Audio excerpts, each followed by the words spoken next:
Na ir paskutinė dalis, kai mes turime jau apskaičiuotą savikainą, matome kainodarą, yra produktų krepšelio sudarymas.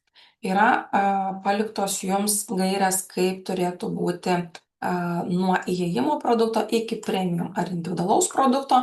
Čia įsivesite kainas, čia tiesiog paimate ir rašote testas, įsirašote kainą 12 eurų ir taip keliaujate nuo vieno iki kito, kad sudaryti kliento kelionę.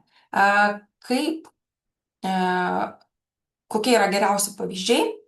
Aš tikiuosi, kad jūs rasite 50 produktų krepšelio pavyzdžių kataloge. Tai pagal pavyzdžius galite prisitaikyti ir savo ir taip galite sukurti ir kategorijas, ir produktui paslaugai sukurti. Ir va čia į apačią susirašyti ir išsigryninti produktų krepšelius.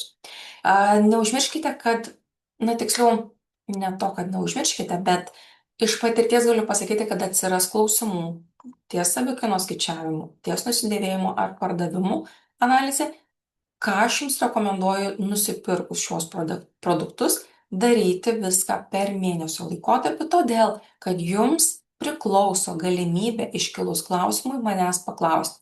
Galite darbuotis ir surašyti, tarkim, nors ir 10 klausimų, atsiųsti mane elektroniniu paštu ir aš jums atsakysiu kaip įmanoma greičiau.